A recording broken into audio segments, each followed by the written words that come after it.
Hi, I'm Josh, and today I'm making BIR style chicken Nawabi, a flavour-packed dish you can make as mild or as hot as you like. Chicken tikka and lightly caramelised onion gravy, all infused with a blend of spices, ground almonds and chillies. The ingredients, along with the base-free version, are in the description below. Let's heat a pan on low to medium heat, add the oil, cracked cardamom pods, star anise and onions. Stir occasionally until the onions become soft and golden brown. Don't rush, as you want them to begin to slightly caramelise and sweeten, which will take around 10 minutes. A huge apology for not posting recently. Some of you will be aware, but in March I was selected to join Generation EasyJet and become a commercial pilot.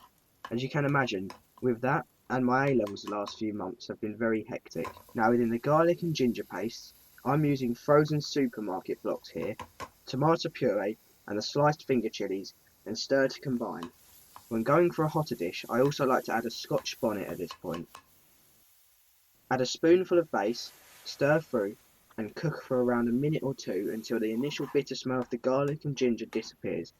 Next, we'll add the spice mix, chilli powder, turmeric powder, salt, fenugreek leaves, and cumin powder, and give them a little mix through. If at any time it looks a little dry, simply add a drop of base if necessary, stir through and allow to fry for another minute or two. Sprinkle over the almond powder and cook chicken tikka and gently combine. I'll leave a link to my yogurt-free chicken tikka in the recipe below.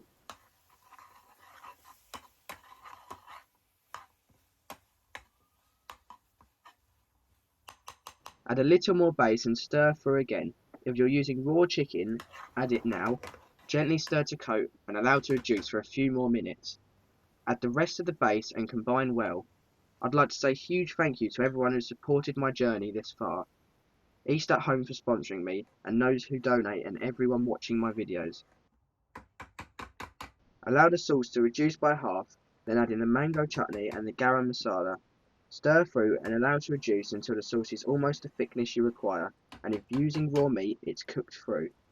Time to add the condensed milk. Nothing fancy, just a supermarket own brand is fine.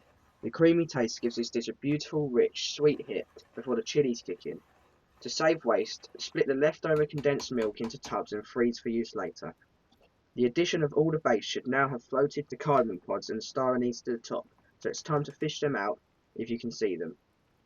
Continue to simmer until the dish is the consistency you like, then serve garnished with some fresh chopped coriander, toasted almond slices and a little extra drizzle of condensed milk. Please remember to like and subscribe and check out this and all my other recipes on my website at thecurrykid.co.uk.